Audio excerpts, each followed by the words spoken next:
ये है बहुजन संघटक प्रस्तुति।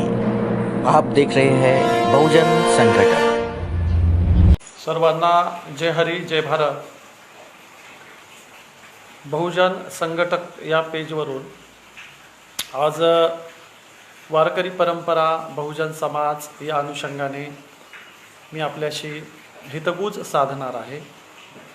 या बहुजन संघटक महाराष्ट्रातील सगळ्यात मोठ्या वैचारिक परंपरेच्या पेजला सगळ्यांचं स्वागत आहे। या ठिकाणी ज्यांनी मला निमंत्रित केलं ते राहुलजी खांडेकर, सर्वजित बनसोडे, हर्ष स्थूल, सौरभजी गानार या सगळ्यांचं मी पहिल्यांदा शतशः आभारी आहे। महाराष्ट्राच्या कुठल्याही सामाजिक, सांस्कृतिक, राजकीय पटलावर कार्यरत असताना वारकरी परंपरेला वगळून कुणालाच या महाराष्ट्रामध्ये काम करता आलेलं नाही। आणि म्हणून आपली जी वैचारिक परंपरा आहे, बुद्धानंतर जिजाऊ, शिवबानंतर लहू, फुलेनंतर शाहू आणि बाबासाहेबानंतर अण्णाभाऊ या पुरोगामी परिवर्तनवादी चळवळीलाही मी या ठिकाणी अभिवादन करतो। आणि सर्वात महत्त्वाचं, या सगळ्याच महापुरुषांवर ज्यांचा फार मोठा प्रभाव राहिला किंवा आहे त्या संत चळवळीतील सगळ्यात संतांना मी पहिल्यांदा अभिवादन करतो। श्री संताची या माथा चरणावरी साष्टांग करी दंडवत, विश्रांती पावलो सांभाळा उत्तरे, वाढले अंतरे प्रेम सुखे, कृपेच्या ओरसे डवरली ही काया, नव्या अनारीसे उद्धरिलो, तुका मनी मज न घडता सेवा, पूर्व पुण्य ठेवा ओढावला। महाराष्ट्राच्या या अखंड प्रबोधनाच्या परंपरेत कालच्या एक आषाढी एकादशीच्या निमित्ताने मी आपल्याशी हितगुज साधणार आहे। खरं तर महाराष्ट्राची, मध्ययुगीन भारताची परिस्थिती पाहायला गेल्यास संपूर्ण मध्ययुगीन भारताच्या परिस्थितीमध्ये, मध्ययुगीन भारताच्या पटलावर लोकांच्या शोषण पीडनाला वाट करून देण्यासाठी एकीकडे राजेशाहीचं, सरंजामशाहीचं, गावगाड्यामध्ये जाती व्यवस्थेचं, अस्पृश्यतेचं प्रचंड मोठं शोषण आहे, आणि दुसरीकडे आध्यात्मिक मुक्तीचा कुठलाही मार्ग उपलब्ध नाही। आध्यात्मिक मुक्तीचे सगळे मार्ग धर्मपुरोहितांनी, ब्राह्मणांनी बंद केलेले आहेत। एकीकडे भौतिकवादामध्ये सरंजामशाही, राजेशाहीत शोषण होतंय, आणि दुसरीकडं आध्यात्मिक मुक्तीमार्ग ब्राह्मणांनी, वैदिकांनी बंद केलेत। अशा काळाच्या पटलावर महाराष्ट्रातच नव्हे तर भारतात जागोजागी संत मंडळ एक नवे आध्यात्मिक मार्ग उभं करताना दिसतंय। आणि म्हणून कर्नाटकाच्या आणि महाराष्ट्राच्या बाँड्रीवर महात्मा बसवेश्वरांनी लिंगायत धर्माची स्थापना केली। महात्मा संत चक्रधर स्वामी यांनी परधर्म, महानुभाव धर्माची स्थापना केली। याच काळाच्या पटलावर, याच संतांच्या समकालीन महाराष्ट्रामध्ये सगळ्यात मोठ्या भक्ती चळवळीचा उदय झाला, आणि ह्या सगळ्यात मोठ्या भक्ती चळवळीनं सर्वात मोठा प्रभाव आज तागायत टाकलेला आहे। असं म्हटलं जातं, बुद्धाच्या नंतर सर्वाधिक लॉंग टर्म आपला प्रभाव सोडणारी आणि सर्वाधिक वर्ष लोकमनावर राज्य करणारी फक्त आणि फक्त महाराष्ट्रातली वारकरी परंपरा आहे। या वारकरी परंपरेला 750 पेक्षा जास्त वर्ष पूर्ण झालेली आहेत। या 700 वर्षाच्या कालखंडामध्ये आजही लोकमनावर सर्वाधिक अधिराज्य गाजवणारी ही वारकरी परंपरा आहे। या वारकरी परंपरेला आज घडीला ठोस एक असा नेता नसताना देखील ही लोक बिन नेत्याची एक फार मोठी परिवर्तनवादी मूव्हमेंट चालवतात। मी परिवर्तनवादी शब्द यासाठी वापरलेला आहे, मध्ययुगीन भारतात संतांनी उभं केलेली सगळीच्या सगळी चळवळ आणि तिची मूल्य, तिची त्यात चळवळीचं तत्त्वज्ञान हे परिवर्तनवादी पुरोगामीच होतं। परंतु नंतरच्या काळात काही अंशी अवडंबर घुसल्यामुळे, काही घुसखोर घुसल्यामुळे या चळवळीचं वैदिकीकरण, ब्राह्मणीकरण करण्याचा प्रयत्न होत आलेला आहे, आजही चालू आहे। परंतु ही पुरोगामी परिवर्तनवादी संत चळवळ ही काही परिपूर्ण वैदिकांच्या, ब्राह्मणवाद्यांच्या, सनातन्यांच्या हातामध्ये अजूनही गेलेली नाही। आणि म्हणून ही नेता नसलेली सर्वात मोठी परिवर्तनवादी पुरोगामी चळवळ आजही महाराष्ट्रात चालते असं म्हणायला काही हरकत नाही। आणि म्हणून या वारकरी चळवळीच्या अनुषंगाने अभ्यास करायचं झालं तर या चळवळीचं संस्थापक असण्याचं आणि या चळवळीची मूवमेंट सुरू करण्याचं सर्वात मोठं श्रेय द्यावं लागतं ते संतश्रेष्ठ संत शिरोमणी संत नामदेव महाराजांना। नामदेव महाराजांनी अनेक तीर्थक्षेत्रांचा, देवी देवतांचा, अनेक ठिकाणच्या वारकरी परंपरेच्या अगोदरच्या सगळ्या परंपरांचा त्यांनी अभ्यास केला. आणि हा अभ्यास करत असताना संत नामदेवांनी वैदिक परंपरेचाही अभ्यास केला होता. आणि मग नामदेव महाराज त्यांनी ठरवलं की आपण जागोजाग गावोगाव जाऊन प्रबोधन करायचं आणि प्रबोधन करून लोकांना एक चांगल्या प्रकारे त्यांचं पीडनातून मुक्ती करण्यासाठी त्यांना आध्यात्मिक मार्ग उपलब्ध करून द्यायचा. आणि मग यासाठी संत नामदेव महाराज एकदा औंढा नागनाथाच्या मंदिरामध्ये कीर्तन करायला गेले असताना तिथल्या धर्मपुरोहितांनी ब्राह्मणांनी त्यांना मंदिरातून हकलून दिलं. तेव्हा संत नामदेव महाराजांनी अभंग लिहिला, हीन दीन जाती मेरी पंढरी के राया, ऐसा नामा दर्जी तुमने कायको बनाया, नामा टाल विना लेके राहुल में गया, कीर्तन करते समय ब्राह्मणों ने बाहर ढकलाया, 4 वर्ण गाय के 1 वर्ण दूध, तुम कहा के ब्राह्मण हम कहा के सूद. अरे गाई 4 रंगाच्या असतात पण दूध मात्र एकाच रंगाचं असतं, मग तुम्ही कसले वरच्या जातीचे आणि आम्ही कसले खालच्या जातीचे, हा जाहीर प्रश्न विचारायचं काम संत नामदेव महाराजांनी औंढा नागनाथ येथील ब्राह्मणांना प्रश्न केला. ब्राह्मणांनी मंदिराच्या बाहेर हाकलल्याच्या नंतर संत नामदेव महाराजांना विसोबा खेचर यांच्याकडून निर्गुण भक्तीचा उपदेश मिळाला. आणि मग नामदेव महाराजांनी ठरवलं की आता आपण एक असं शेतकऱ्यांचं, कष्टकऱ्यांचं, श्रमिक पीडितांचं दैवत उभं करायचं जे आपलं असेल, आपल्या सगळ्यांच्या जवळचं असेल. आणि म्हणून कुठला तरी पर्याय द्यावा लागतो. लोक संस्कृतीशिवाय राहू शकत नाहीत, म्हणून असा कुठला तरी सांस्कृतिक पर्याय द्यावा लागतो. म्हणून संत नामदेव महाराजांनी पंढरपूरचा विठ्ठल हा प्रतीक दिलेला आहे. हा पंढरपूरचा विठ्ठल निशस्त्रधारी आहे, कमरेवर हात ठेवलेला आहे, अवैदिक आहे. वैदिकांच्या, ब्राह्मणवाद्यांच्या कुठल्याही धर्मग्रंथामध्ये विठ्ठल तुम्हाला सापडणार नाही. असा अवैदिक, अब्राह्मणी, शेतकऱ्यांचा, कष्टकऱ्यांचा, काळ्या रंगाचा विठ्ठल संत नामदेवांनी प्रतीक म्हणून पुढे आणला. आणि नामदेवांनी घोषणा केली, परतल्या श्रुती म्हणती नेती नेती, आम्हा गाता गीती सापडले. तुमच्या वेदांना, पुराणांना, स्मृतींना जे काही सापडलं नाही ते आम्हाला सापडलेलं आहे. आम्हाला काय सापडलंय तर आम्हाला सापडलंय आमचं स्वतःचं वर्म. आम्हा सापडले वर्म करू भागवत धर्म, असं नामदेव महाराजांनी घोषणा केली. आणि म्हणून भागवत धर्माच्या स्थापनेचं श्रेय सर्वप्रथम नामदेव महाराजांना द्यावं लागतं. आता भागवत शब्दाचा अर्थ काय होतो? भाग म्हणजे वाटणी आणि वत म्हणजे समान. ज्यांनी समसमान वाटणी करणाऱ्या भागवत धर्माची मुहूर्तमेढ रोवली असे संत श्रेष्ठ संत नामदेव महाराज होते. आणि मग नामदेव महाराजांनी संकल्प ठेवला की आता इथून पुढे आम्ही आमचं स्वतःचं तत्वज्ञान निर्माण करणार आहोत.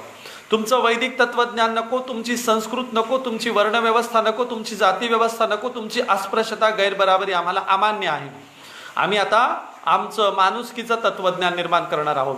आणि म्हणून शतकोटी अभंग निर्मितीचा संकल्प संत नामदेव महाराजांनी पुढे ठेवला. या अभंग निर्मितीसाठी त्यांच्या घरातले 14च्या 14 शिष्य, कुटुंबीय, घरातले लोक कामाला लागले. आणि मग नामदेवांच्या सोबत त्यांच्या घरात वावरणाऱ्या संत जनाबाई, 15वी त्यांची दासी जनाबाईंनी सुद्धा अभंग निर्मिती करायला सुरुवात केली.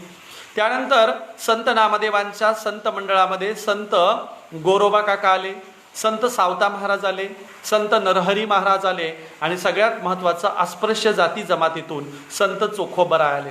चोखोबरायांच्या बरोबरीलाच त्यांच्या कुटुंबातील संत सोयराबाई, कर्ममेळा, संत बंका महाराज असे सगळेच लोक नामदेवांच्या जोडीला येऊन अभंग निर्मिती करायला लागले. असं म्हटलं जातं, नामदेव महाराजांचा शतकोटी अभंग निर्मितीचा संकल्प पुढे जगतवंद्य जगद्गुरू तुकोबारायांनी पूर्ण केला. तुकोबाराय हे पुढच्या टप्प्यातले संत आहेत. संत नामदेवांच्या संत मंडळाच्या नंतर पुढच्या काळामध्ये क्रांतीब्रह्म एकनाथ महाराज आणि तुकोबाराय पुढच्या टप्प्यात होऊन गेलेले आहेत. या सगळ्या संतांनी मिळून नामदेवांच्या उभ्या केलेल्या वारकरी परंपरेला, भागवत धर्माला अधिष्ठान देण्याचं, तत्वज्ञान निर्माण करून देण्याचं काम या सगळ्या संतांनी केलेलं आहे. काय आहे बरं हे आमच्या वारकरी परंपरेचं तत्वज्ञान? आम्ही वारकरी परंपरेच्या तत्वज्ञानाला फुले शाहू आंबेडकरवादी चळवळीशी का जोडून देत आहोत? हे जोडून देणं योग्य आहे का? काही लोकांना वाटेल तुम्ही काय ब्राह्मणीकरण करताय काय, तुमची वारकरी परंपरा इकडे कशी काय आणता आंबेडकरवादी चळवळीमध्ये, असं अनेकांना वाटायचा आणि ते वाटणं साहजिकच आहे. परंतु जोपर्यंत आम्ही फुले शाहू आंबेडकरवादी किंवा पुरोगामी किंवा परिवर्तनवादी किंवा डाव्या चळवळीतले लोक जोपर्यंत आम्ही संतांचं तत्वज्ञान आतमध्ये डोकावून पाहणार नाहीत, या अभंगांचा त्यांनी उभ्या केलेल्या तत्वज्ञानाचा अभ्यास करणार नाहीत, तोपर्यंत आम्हाला कळणार नाही की खरंच संत आजच्या दृष्टीने फुलेशाहू आंबेडकरवादीच होते की काय. आणि म्हणून संत नामदेव यांची आणि तुकोबरायांपर्यंतच्या, गाडगे महाराजांच्या पर्यंतच्या सगळ्या संतांची तात्विक लेवलवरची काय भूमिका होती, वैचारिक लेवलवरची काय भूमिका होती हे पाहणं सगळ्यात महत्त्वाचं ठरेल. तर सगळ्याच संतांनी सांगितलेलं आहे की नंबर 1, आम्हाला तुमचे वैदिक परंपरेची वर्णाश्रम धर्म व्यवस्था अमान्य आहे, जाती व्यवस्था अमान्य आहे, अस्पृश्यता अमान्य आहे. आमच्या तत्वज्ञानात, आमच्या पांडुरंगाला मानणाऱ्या तत्वज्ञानामध्ये आता आम्ही भेदाभेद पाळणार नाही. आणि म्हणून नामदेवरायांपासून तुकोबरायांपर्यंत सगळेच संत भेदाभेदाला विरोध करताना दिसतात. जगतवंद्य जगद्गुरु तुकोबराय सांगतात, पंढरीच्या लोका नाही अभिमान, पाया पडती जन एकमेका. आम्ही एकमेकांचे पाया पडू, परंतु उच्च जातीयांच्या पाया पडायचं, निम्न जातीयांना बाजूला ठेवायचं, पायरी बघून वागायचं, निम्न जातीयांनीच केवळ उच्च जातीयांच्या पाया पडायचा, हा जो प्रघात होता तो संतांनी अमान्य केलेला आहे. आणि संत काय सांगतात, पाया पडती जन एकमेका. पुढचा कोणत्या जातीचा आहे ते आम्ही बघणार नाहीत, आम्ही एकमेकांना आदराने वागवणार आहोत. किंवा पुढे जगद्गुरु तुकोबराय सांगतात की यारे यारे लहान थोर याती भलत्या नारी नर तारावया पार भाव सिंधू. म्हणजे सगळ्या जाती धर्म पंथाचे लोक या, इथे आमच्याकडे कुठलाही भेदाभेद नाही. तुकोबरायांचा अभंग आहे, भेदाभेद भ्रम अमंगळ. इथे कुणीही भेदाभेद करायचा नाही. आणि म्हणून वारकरी परंपरेच्या तत्वज्ञानातला पहिला ठोस महत्त्वाचा मुद्दा पुढे येतो, तो कुठला, तर या परंपरेला जातीभेद, अस्पृश्यता अमान्य आहे. अस्पृश्यता अमान्य आहे याचा एक पुरावा काय आहे, तर संत चोखोबराय पंढरपूरच्या विठ्ठल मंदिरात जायला बघतात, विठ्ठलाचं दर्शन घ्यायला बघतात, तेव्हा त्यांच्यावर पंढरपुरातली बडवे मंडळी त्यांच्यावर चिडते आणि त्यांना मंदिरातून हाकलून देते. बडवे चोखोबरायांवर आरोप करतात, कुठला, की तू विठ्ठलाला बाटवलंस, विठ्ठल अपवित्र केलास, अशुद्ध केलास. चोखोबरायांना मारण्यात आलं. चोखोबराय म्हणाले, धाव पाव विठू आता चालू नको मंद, बडवे माझं मारती काय अपराध. अशा वेळेला जनाबाईंनी भूमिका घेतली. जनाबाई म्हणते, चोखोबरायांच्या स्पर्शाने देव बाटतो असं ऐकून तर मला हसूच येतं. आता चोखोबरायांचा स्पर्श विठ्ठलाला झाल्यावर चोखोबराय त्या विठ्ठलामुळे पवित्र व्हायला हवेत. देव मोठा असतो आणि त्याचा शिष्य भक्त लहान असतो. भक्ताचा देवाला स्पर्श झाल्यावर, भक्तांनी देवाला आलिंगन दिल्यावर भक्त शुद्ध व्हायला पाहिजे. इथं तर पंढरपूरच्या बडव्यांच्या म्हणण्यानुसार उलट होतंय, चोखोबरायांच्या स्पर्शाने देवच बाटतो असं म्हणून जनाबाई म्हणते, मला तर हसूच येतं, असं कुठं असतं का. आणि मग जनाबाई, नामदेवराय सगळेच लोक चोखोबरायांची बाजू घेतात. काय होतं, पंढरपूरची बडवे मंडळी, उत्पात मंडळी चोखोबरायांना पंढरपुराच्या बाहेर काढतात. चोखोबराय चंद्रभागेच्या पलीकडच्या तीरावर जातात, स्वतःची एक दीपमाळ उभी करतात. दीपमाळ उभं केल्याच्या नंतर एक स्वतःची झोपडी बांधून तिथं विठ्ठलाचं भजन करायला लागतात. सगळे संत ठरवतात, चोखोबरायांना पंढरपुरातून हाकललंय ना, आपण चोखोबरायांच्या पलीकडे त्यांच्या भेटीला जायचं. सगळे लोक चंद्रभागा पार करून चोखोबरायांच्या त्या तीरावर भेटीला जातात. तिथे भजन कीर्तन होतं आणि चोखोबरायांच्या अंगणामध्ये जेवणाच्या पंक्ती बसतात. पहिलं आंतरजातीय सहभोजन करणारे, जाती व्यवस्था, अस्पृश्यता जाहीर ना करून चोखोबरायांच्या अंगणात सहभोजनाच्या पंक्ती बसवणारे संत नामदेव महाराज होते. कोण कोण होतं या जातीअंताच्या काल्याला सहभोजनाला, तर या जातीअंताच्या काल्याला सहभोजनाला होते संत नामदेवराय, संत जनाबाई, नामदेवरायांचे कुटुंबीय, संत गोरोबा काका, संत सावता महाराज, संत नरहरी महाराज आणि सगळ्यात महत्त्वाचं संत ज्ञानेश्वर आणि त्यांची चारही भावंड जे ब्राह्मण कुटुंबातून आलेले होते. हे सगळे लोक एका अस्पृश्य संताच्या अंगणात जाऊन जेवण करतात, गोपाळ कला करतात. आणि म्हणून वारकरी परंपरेला जातीभेद, अस्पृश्यता अमान्य आहे. का अमान्य आहे, इथे वैदिक परंपरेने जातीभेदाचा सुळसुळाट केला होता. चांगल्या गुणवान लोकांना केवळ त्यांच्या जातीमुळे हलकं मानण्यात आलं होतं. रविदास महाराज सांगतात, रैदास न ब्राह्मण पूजिये जो हो गुणहीन, पूजिये चरण चांडाल की जो हो गुण परवीन. अरे अस्पृश्याच्या अंगणामध्ये, अस्पृश्याच्या घरात जर गुणवान जन्माला आला तर त्याच्या पाया पडलं पाहिजे.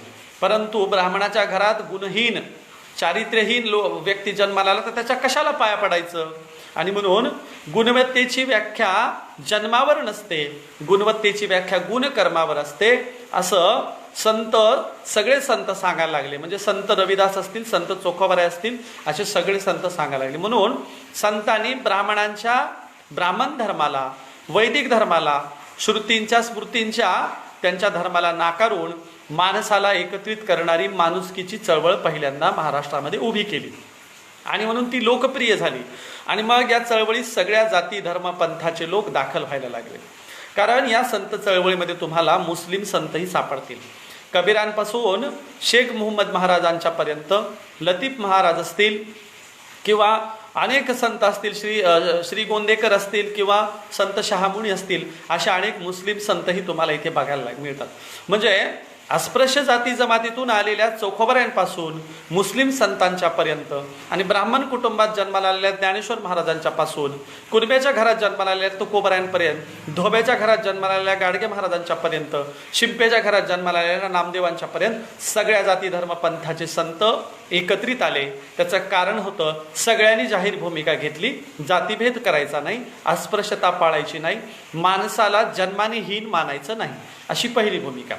पुढची भूमिका काय होती संतांची, तर वैदिक परंपरेमध्ये स्त्रियांना हीन लेखलं जायचं, दुय्यम लेखलं जायचं. स्त्री म्हणजे पायाची दाशी मानली जायची. आपण बघतोय विष्णूचे पाय चेपताना लक्ष्मीचा फोटो दाखवला जातो. अशा पद्धतीनं वैदिक परंपरेमध्ये, ब्राह्मणी व्यवस्थेमध्ये स्त्रियांना नरकाचं द्वार म्हणण्यात आलं होतं. आपण मनुस्मृती सगळ्यांना माहिती आहे. मनुस्मृतीमध्ये लिहिलंय, न स्त्री स्वातंत्र्य मरहती, स्त्रीला स्वातंत्र्याचा अधिकार नसतो. स्त्रीने बालपणामध्ये लहान असताना वडिलांच्या आधाराने जगावं, लग्न झाल्यानंतर तिने नवऱ्याच्या आधाराने जगावं आणि मृत्यूच्या वेळेला नातवांच्या मुलांच्या आधाराने जगावं.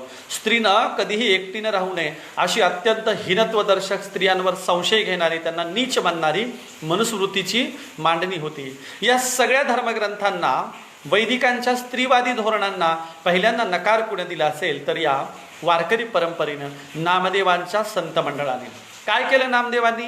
वारकरी परंपरेत, ब्राह्मणी परंपरेत स्त्रियांना अभिव्यक्तीवर बंदी होती. स्त्रीनं बोलायचं नाही, स्त्रीनं कवित्व करायचं नाही, स्त्रीनं लिखाण करायचं नाही, स्त्रीनं आपल्या भूमिका मांडायच्या नाही, स्त्रीनं चार चौघामध्ये रस्त्यावर येऊन प्रबोधन करायचं नाही, अशी ब्राह्मणी परंपरेची भूमिका होती. अशा वेळेला नामदेव महाराज पहिल्यांदा आपल्या घरातील स्त्रियांच्या हातात लेखण्या देतात, आपल्या स्त्रियांना कवित्व करायला शिकवतात, आपल्या स्त्रियांना बरोबरीला घेऊन त्यांना अभंग लिहायला शिकवतात. ही नामदेवांची प्रचंड उंचीवरची भूमिका आहे, ज्यांनी आपल्या घरातल्या स्त्रियांना आपल्या लिखाण कार्यात, अभिव्यक्तीमध्ये, अभंग निर्मितीमध्ये सामावून घेतलेला आहे. त्यानंतर नामदेवांच्या घरात दासी म्हणून जिचा उल्लेख केला जातो, त्या दासी जनीने सुद्धा अभंग निर्मिती केलेली आहे. आपल्या घरातल्या दासीलाही अभंग निर्मितीचं स्वातंत्र्य देणारे, स्त्री म्हणून तिच्याकडे बघणारे, स्त्रीला बरोबरीचा हक्क अधिकार देणारे संत नामदेव महाराज होते. आणि म्हणून ज्या नामदेवांच्या शिष्यमंडळामध्ये, नामदेवांच्या भक्त मंडळामध्ये, नामदेवांच्या संत मेळ्यामध्ये अनेक स्त्रिया बरोबरीचं काम करताना दिसतात. नामदेवरायांची पत्नी सोयराबाई आहे, त्यांच्या आईचे सुद्धा अभंग आहेत. नामदेवांच्या सुना, नामदेवांचा मुलगा नारा, महादा, गोदा, विठा आणि त्यांची सुना लाडाई, राजाई, गोनाई आणि नामदेवांची मुलगी आऊबाई, लिंबाई, अशा अनेक त्यांच्या घरातल्या सगळ्या स्त्रिया अभंग लिहिताना आपल्याला दिसतात. आणि म्हणून जनाबाई पुढे भूमिका काय घेते? आपला मुद्दा चाललेला आहे जाती व्यवस्था, अस्पृश्यता नाकारल्याच्या नंतर संतांनी कुठली भूमिका घेतली? तर दुसरी भूमिका घेतली, स्त्रियांना समतेचे अधिकार देणारी, बरोबरीचे अधिकार देणारी. आणि मग संत जनाबाई म्हणू लागतात, स्त्री जन्म म्हणून न व्हावे उदास. हे बघा, स्त्रियांचा जन्म मिळाला म्हणून उदास व्हायचं काही कारण नाही. आपण सगळेजण भर बाजारात येऊ, लोकप्रबोधन करू, स्त्रियांनाही आम्ही हक्क अधिकार मिळवून देऊ, अशी जनाबाईंनी भूमिका घेतली. संत जनाबाईंचं मी चरित्र प्रकाशित केलेलं आहे, त्याच्यामध्ये ही सगळी मांडणी केली आहे. संत नामदेवांचंही चरित्र मी प्रकाशित केलेलं आहे, त्याच्यात सगळी मांडणी केलेली आहे. आणि मग पुढे संत जनाबाई काय म्हणतात? डोईचा पदर आला खांद्यावरी, भरल्या बाजारी जाईल मी, हाती घेईल टाळ खांद्यावरी विना, आता मज मना कोण करी, पंढरीच्या पेठे मांडिले पाल, मनगटावरी तेल घाला तुम्ही, जनी मने झाले मी वेसवा, निघाले केशवा घर तुझे, डोक्यावरचा पदर कमरेला खोसून मी भर बाजारात येणार आहे आणि भर बाजारात येऊन मी लोकांचं प्रबोधन करणार आहे. पण आता भर बाजारात येऊन लोक प्रबोधन करणाऱ्या स्त्रियांच्या बद्दल लोक काही चांगलं म्हणतील का? लोक म्हणतील ही आगाऊची बाई आहे. म्हणून जनाबाई सांगतात, कुणाला काय मनगटावर तेल घालून बोंबलायचे तर बोंबला, मी कुणाच्याच बापाला घाबरणार नाही. मी भर बाजारात येऊन कमरेला पदर खोसून मी लोकांचं प्रबोधन करणार आहे. पुढे जनाबाई काय सांगतात, काही लोक म्हणतील ही आगाऊची बाई आहे म्हणून मीच घोषणा करते, मी विठ्ठलाचं घर निघायला तयार आहे, पांडुरंगाची वेश्या व्हायला तयार आहे. बघा, स्त्रीच्या आयुष्यात सगळ्यात मोठी गोष्ट कुठली असते तर तिचं चारित्र्य असतं. तिची मर्यादा काय असते तर तिचं चारित्र्य ही तिची मर्यादा ठरते. पण जनाबाई म्हणते, माझी मर्यादा ठरणारं चारित्र्य ही मी विठ्ठलाच्या पायावर अर्पण करायला तयार आहे, पांडुरंगाची वेश्या व्हायला तयार आहे, पण लोक प्रबोधनाचं रस्त्यावर येण्याचं काम मात्र मी थांबवणार नाही. एवढी भूमिका जनाबाई का घेतात? जनाबाई इतकी खंबीरपणाने धाडसी भूमिका का घेतात? कारण त्यांच्या पाठीशी संत नामदेवांचं शिष्यमंडळ आहे, संत मंडळ आहे. आणि म्हणून जनाबाई एवढ्या विद्रोही असतील तर नामदेव किती विद्रोही असतील. पण दुर्दैव, आज संत जनाबाईंचे 350 अभंग उपलब्ध आहेत. एवढी मोठी विद्रोही कवयित्री, मध्ययुगीन महाराष्ट्रातली पहिली विद्रोही लेखिका, पहिली विद्रोही चरित्रकार, पहिली विद्रोही कवयित्री संत जनाबाईंचे आज केवळ 350 अभंग उपलब्ध आहे. प्रचंड दुर्दैवी आहे. आणि म्हणून नामदेवांच्या आणि महाराष्ट्रातील सगळ्या संत मंडळांनी पुढची भूमिका, स्त्रियांच्या बद्दल तर अनेक भूमिका आहेत. तुकोबाराय सांगतात, कुळी कन्या पुत्र होती जे सात्विक, तयाचा हरिक वाटे देवा. आपल्या घरामध्ये अगोदर कन्या व्हावी, कुळी कन्या पुत्र, अगोदर कन्या व्हावी मग मुलगा व्हावा, अशी संतांची भूमिका आहे. किंवा यारे यारे लहान थोर याती भलत्या नारी नर, अगोदर नारी आणि मग नर, अशा प्रकारची भूमिका. म्हणजे स्त्रियांना प्रथम प्राधान्य देणारी संतांची भूमिका आहे. असे कितीतरी प्रमाण पुरावे सांगता येतील. आणि म्हणून संत स्त्रियांच्या बद्दल कशी भूमिका घेत होते तर बरोबरीची, समतेची. त्याचं कारण काय आहे तर संतांना वैदिक परंपरेतली स्त्रीवादी विषमता अमान्य होती. बघा, एक अभंग आहे, दररोज सकाळी म्हटला जातो. कुठला अभंग आहे? अभंग आहे, आदिनाथ उमा बीज प्रगडले मच्छिंद्रा नदी दिले मोक्षसिद्धी. उमेच्या सांगण्यावरून आदिनाथांनी हे परंपरेचं बीज सुरू केलेलं आहे. म्हणजे उमेला पहिलं प्राधान्य, मग आदिनाथाला, अगोदर पार्वती मग शिव, अशा प्रकारची संतांनी मांडणी केलेली आहे. एवढंच काय, नामदेव कीर्तनाला उभे राहत असताना त्यांच्या बाजूला संत जनाबाई वीणा घेऊन उभ्या राहायच्या. जनाबाई अभंग लिहितात, त्या म्हणतात, नामदेव कीर्तन करी पुढे देवनाचे पांडुरंग, जणी म्हणे ज्ञानदेवा म्हणा तुम्ही अभंग. ज्ञानेश्वर महाराजांना अभंग म्हणायला लावायची ताकद जनाबाईमध्ये आहे. का तर त्या विनेकरी आहेत, वीणा घेऊन उभ्या आहेत. आणि म्हणून वारकरी परंपरेत स्त्रियांना बरोबरीचं स्थान होतं किंवा स्त्रियांच्या बद्दल त्यांनी समतेची भूमिका घेतली होती. याचे आपल्याला अनेक पुरावे प्रमाणे दाखले देता येतात. आपण पुढे जाऊया. पुढे संतांची भूमिका काय आहे तर संत म्हणतात, तुमच्या संस्कृतला आम्हाला मान्य नाही, आता आम्ही लोकभाषेमध्ये आमची साहित्य निर्मिती करणार आहोत. म्हणून वारकरी परंपरेत एकाही संताचा अभंग संस्कृतमध्ये सापडणार नाही.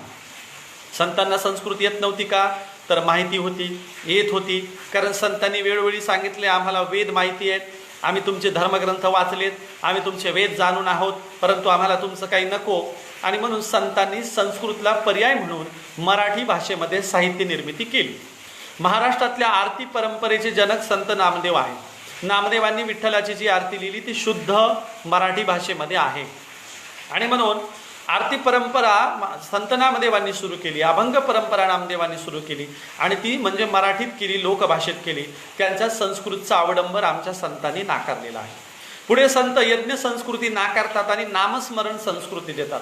ते म्हणतात, यज्ञ करून काही मिळत नसतं, विठ्ठलाचं नाव एकदा जरी घेतलं तरी सगळं काही मिळतं, कुठल्याही तीर्थक्षेत्रांना जायची गरज नाही.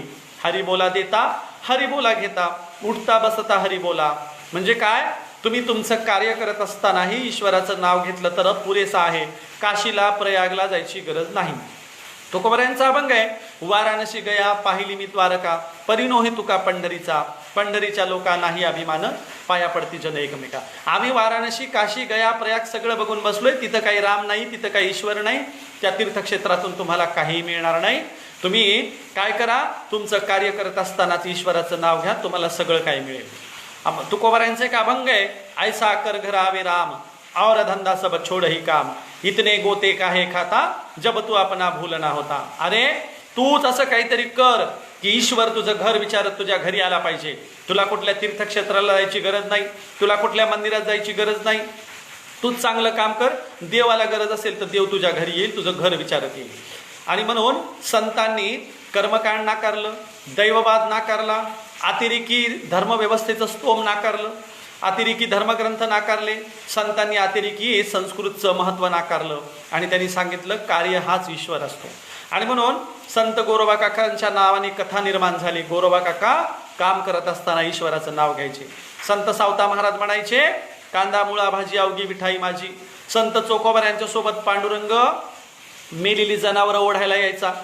चोखोबार आहे कधी विठ्ठलाच्या भेटीला जायचे असं नाही, तर विठ्ठलच पांडुरंगच खुद्द चोखोबार यांच्यासोबत मेलेली जनावरं ओढायचा.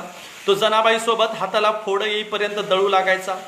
तो सज्जन कसायाच्या सोबत मांस विकायला बाजारात बसायचा. आमचा एकमेव असा ईश्वर आहे जो भक्तांमध्ये भेदाभेद करत नाही. तो सज्जन कसायाच्या सोबत मांस विकायला बसतो, तो कबीराचे शेले विणतो, तो मीराबाईच्या सोबत गाणं म्हणू लागतो, दळू लागतो. आणि म्हणून अशा पद्धतीने आमचा भगवंत हा मंदिरातला बंदिस्त देव नाही, आमचा भगवंत हा मंत्रतंत्रांचा देव नाही, आमचा भगवंत हा पोथ्या पुराणांमधला वैदिक पंडितांचा देव नाही, तो गोरगरिबांचा, कष्टकऱ्यांचा, सर्वसामान्यांचा आहे. तो त्यांना सहजरित्या उपलब्ध होणारा देव आहे. अशी मांडणी संतांनी केली. आणि म्हणून या सगळ्या मांडणीच्या बरोबरीला संत काय मेसेज देत होते, तर सांगत होते या ब्राह्मणांच्या वैदिकांच्या कर्मकांडाला भीक घालायची गरज नाही. काय भूमिका घेतली तुकोबरायने? तुकोबराय म्हणाले स्वर्गीचे देव देही चिताती पाहे मृत्यू लोकी व्हावा जन्मामुचा. अरे या पृथ्वी तलावर वारंवार जन्म घेतला तरी काही हरकत नाही. स्वर्गाला कशाला जायचंय? वैकुंठ कोपाट जुनाट झोपडी. तुमचं वैकुंठ जुनाट झोपडी आहे. किंवा संत तुकोबराय सांगतात वैकुंठी नाही दही भात. अरे तुमच्या वैकुंठात दही भातच नाही, कशाला जायचंय वैकुंठाला? म्हणून तुकोबरायांचा अभंग आहे गुळ सांडोनी गोडी घ्यावी, मीठ सांडोनी चवी चाखावी, साखरेचा नव्हे ऊस आम्हा कैसा गर्भवास, बीज भाजोनी केलेलाही जन्म मरण आम्हाची नाही.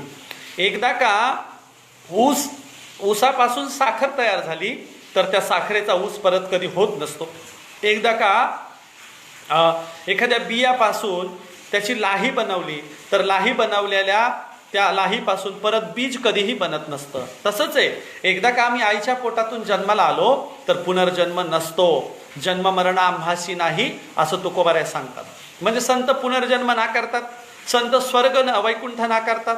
आणि संत सांगतात की इहलोकीचं जीवनच प्रिय आहे, इहलोकीच्या जीवनामध्येच आपण आपल्या आयुष्याला भलं करून घेतलं पाहिजे. मृत्यू लोकांच्या नंतरचं कोणी बघितलंय? अशा पद्धतीची संतांची इहलोकीचं जीवन सर्वश्रेष्ठ सुंदर बनवणारी भूमिका होती. इहलोकीच्या बद्दल संत काय सांगतात? जोडून या धन उत्तम व्यवहारे, उदास विचारे वेच करे, भूतदया गाई पशूंचे पालन, तान्हिल्या जीवन वना माझी. अरे आपला सभोवताल सुंदर बनवावा. कसा बनवावा? वृक्षवल्ली आम्हा सोयरे वनचरे, पक्ष ही सुस्वरे आळविते. आणि म्हणून आपला स्वभावताल सुंदर बनवावा, झाडं लावावेत, पशुपक्ष्यांना मदत करावी, तान्हेल्याला पाणी द्यावं.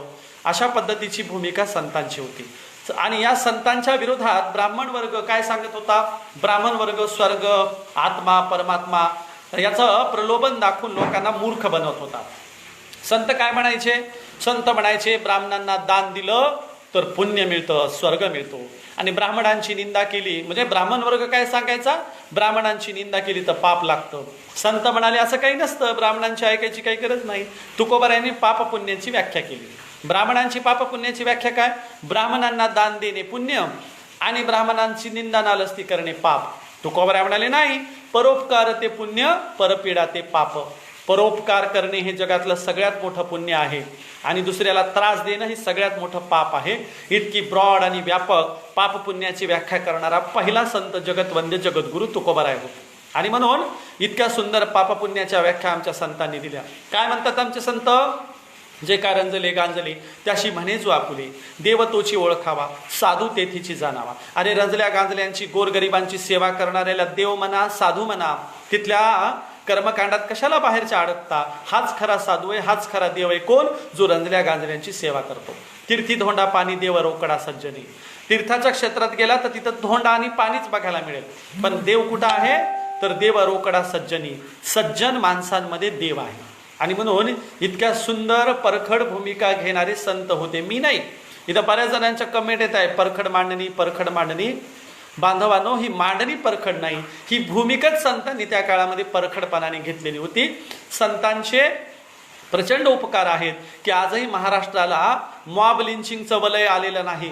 इथे लव जिहादचा मुद्दा चालू शकत नाही. काल परवा बच्चू कडू साहेब गेले आणि एका नाशिकच्या जोडप्याला पाठिंबा देऊन आले. बघा, आपल्या महाराष्ट्रामध्ये कितीही बोंबललं तरी लव जिहादचा अतिरेक इथे चालत नाही. इथे मॉब लिंचिंगचा अतिरेक चालत नाही. इथे जातीय द्वेष, मुस्लिम द्वेष, शेड्यूल कास्टचा द्वेष किंवा आदिवाशांचा द्वेष चालत नाही. कारण वारकरी परंपरेचा प्रचंड मोठा समतेचा पगडा लोकांवर आहे. का? संतांनी परखड भूमिका घेतल्या होत्या. किती घेतल्या होत्या परखड?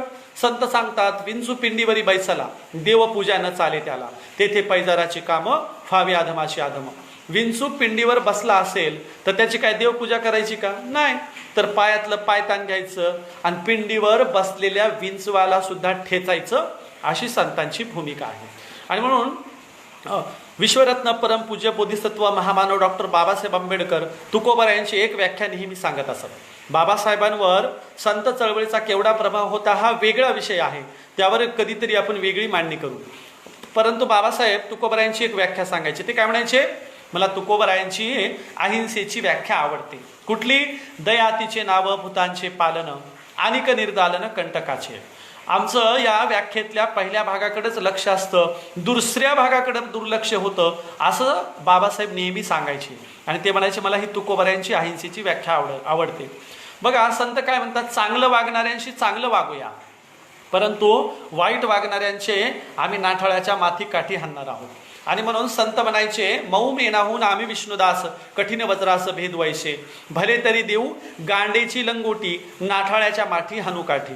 आमच्या वेळ आली ना तर आम्ही ढुंगणाची लंगोटी काढून लोकांना देऊ.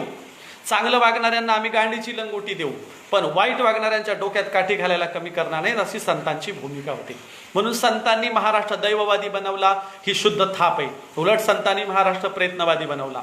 संत दैववादी होते, टाळकुटे होते, मंदिरातच राहायचे, ही शुद्ध थाप आहे, संतांची टिंगलटवाळी आहे. संतांनी प्रयत्नवाद सांगितला.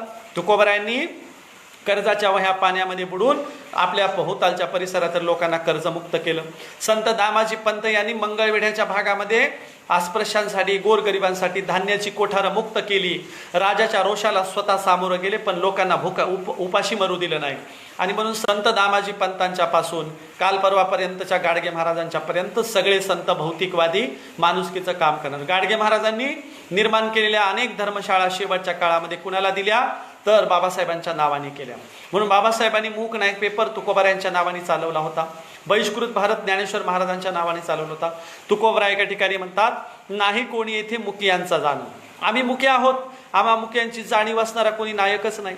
बाबासाहेबांनी हाच अभंग घेतला आणि खऱ्या अर्थानं मुक्यांचा नायक कोण झाले असतील तर बाबासाहेब झाले.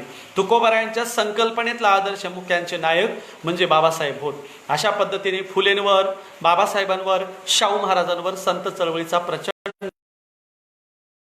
चळवळीच्या अनुषंगाने आपण या संत चळवळीकडे पाठ फिरवली नाही पाहिजे. संत चळवळ समजून घेतली पाहिजे. संत चळवळीत घुसलेलं अवडंबर बाजूला केलं पाहिजे आणि संत चळवळीकडे आपण सगळ्यांनी समतेच्या भूमिकेतून बघितलं पाहिजे. माझ्या बांधवांनो, सगळ्या संतांचं साहित्य वाचा, अभ्यास करा. त्यातनं आज आम्हाला किती महत्त्वाचे कंटेंट आहेत हे आपल्या लक्षात येईल. कारण काय, आज पुरोगामी चळवळीला आणखीन नव्याने ऊर्जा पाहिजे असेल, पुरोगामी चळवळी अजून वेगाने आपल्याला पुढे न्यायचे असतील तर आम्ही संत चळवळीला समजून घेतलं पाहिजे. संत चळवळीचे इव्हेंट सुरू केले पाहिजे. वारीमध्ये गेलं पाहिजे, परकाया प्रवेश केला पाहिजे. परकाया प्रवेश म्हणजे जादू नाही, आपला आत्मा त्याच्या शरीरात टाकणे. परकाया प्रवेश करणे म्हणजे लोकांची दुःख समजून घेतली पाहिजे. आणि म्हणून वारी परंपरा ही आज एकमेकांच्या जवळ जाणारी ती परंपरा आहे. आणि वारी परंपरेत कुणीही कोणाच्याबद्दल द्वेष करत नाही. उलट लोक इमोशनल होतात, जवळ येतात. काही ठराविक दिवस एका ताटात जेवतात. वारीमध्ये प्रत्येकजण एकमेकांना माऊली माऊली म्हणत असतो. आणि म्हणून कुठल्याही जाती धर्म पंथाचं आडनाव न विचारता, त्याची जात न विचारता त्याला माऊली म्हणणारी ही वारीची परंपरा आहे. आणि म्हणून पुरोगामी वर्गाने एवढं त्याग आणि समर्पणाची भूमिका ठेवली पाहिजे. आपण प्रतिगाम्यांकडून जीवनरस घेत आहोत. संभाजी भिडे गुरुजींच्या त्यागाबद्दल महाराष्ट्रामध्ये चर्चा केली जाते, पण आमच्या पुरोगाम्यांमध्ये कुठल्याही त्याग आणि समर्पणाची भूमिका असलेले आज लोकच नाही आहेत. आणि म्हणून त्याग आणि समर्पणाची भूमिका आम्ही ठेवली पाहिजे. जरा वारीत गेलं पाहिजे, लोकांच्या सुखदुःखांना समजून घेतलं पाहिजे, त्यांच्यासोबत 7 पावलं चाललं पाहिजे. इतकं महत्त्वाचं हे काम आहे. आणि म्हणून गाडगे महाराज वारीमध्ये जायचे, पण गाडगे महाराज विठ्ठलाच्या दर्शनाला जायचे नाही. एकदा काय झालं, एक पोरगा चंद्रभागेच्या घाटावर आला. गाडगे महाराजांना म्हणाला, महाराज मंदिरामध्ये गर्दी कमी आहे, चला दर्शनाला. गाडगे महाराज काही बोललेच नाही. पोरगा 10-11 वाजता आला, महाराज चला, मधल्यामध्ये दर्शनाची रांग आहे, फारच कमी लोक आहेत, तुम्हाला दर्शन घेता येईल, चला. गाडगे महाराज काहीच नाही बोलले. त्यानंतर दुपारी 2 वाजता मुलगा आला आणि काय म्हणाला, महाराज मंदिरात कुणीच नाही, चला तुम्ही दर्शनाला.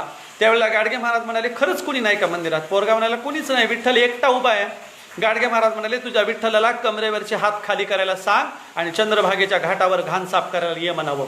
गाडगे महाराज कधीही मंदिरात गेले नाही, पण तिथं जाणं त्यांनी सोडलं नाही. तिथे गेले, लोकांची सेवा शुश्रूषा केली, प्रबोधन केलं, कीर्तन केलं, धर्मशाळा काढल्या आणि शेवटच्या काळात त्या धर्मशाळा बाबासाहेबांना दान दिल्या. बघा, आम्ही सुद्धा गेलं पाहिजे. काही नास्तिकवादी मंडळी असेल, काही मूर्तीपूजा नाकारणारी मंडळी असेल, त्यांनी गाडगे महाराजांचा आदर्श घेतला पाहिजे. तुम्हाला विठ्ठल मंदिरात नाही जायचे, नका जाऊ, पण लोकांच्या प्रबोधनासाठी तिथे जा, त्यांची सुखदुःख समजून घ्या. त्यांच्यासोबत आम्ही आपल्या वारकरी परंपरेच्या जोडीला फुलेशाह आंबेडकरवादी परंपराही त्यांना सांगायला तिथे गेलं पाहिजे. ह्या फार महत्त्वाच्या गोष्टी असतात. म्हणून संतांनी लोकांच्या मनातल्या मुक्तीचा मार्ग निर्माण केला, मनातल्या दुःखाला वाचा फोडली. कशी वाचा फोडली? बघा, चोखोबरायांची बायको संत सोयराबाई काय म्हणतात, जन्म गेले उष्टे खाता, लाज नाही तुझ्या चित्ता. हे पांडुरंगा, तुला लाज वाटते का रे? आम्ही वर्षानुवर्ष तुमचं उष्टच खायचं का? एका अस्पृश्य स्त्रीची भूमिका आहे. तुझ्या जीवाला लाज वाटते का नाही? आम्ही उष्ट कसं खायचं? आता संतांनी जर अभिव्यक्त होण्याचे मार्ग निर्माण करून दिली नसते तर सोयराबाई कधीच म्हणाल्या नसत्या की त्या इतकं अभिव्यक्त झालेल्या आहेत, हे आपल्याला कधी कळलंही नसतं. आणि म्हणून संत गाडगे महाराज, संत तुकडोजी महाराज या अलीकडच्या काळातही संतांनी वारकरी परंपरेचं खऱ्या अर्थाने शुद्ध स्वरूप आपल्यापर्यंत मांडलेलं आहे. आणि म्हणून या शुद्ध स्वरूपाला आपण चांगल्या प्रकारे जपूया. सगळ्या फुले शाहू आंबेडकरवादी चळवळीतील लोकांना, पुरोगामी चळवळीतील लोकांना आव्हान आहे, वारकरी परंपरेचा अभ्यास करा. एक विनंती आहे, वारकरी परंपरेचा अभ्यास करा. त्या अनुषंगाने आपण पुढची सांस्कृतिक लढाई लढणार आहोत. ब्राह्मणी व्यवस्थेचा विळखा देशाला पडलेला आहे, सनातनी व्यवस्थेचा विळखा देशाला पडलेला आहे. यातनं बाहेर पडायचं असेल तर वारकरी परंपराच आपल्याला सगळ्यांना वाचवू शकते. आणि म्हणून या वारकरी परंपरेला आपण सगळेजण समजून घेऊया.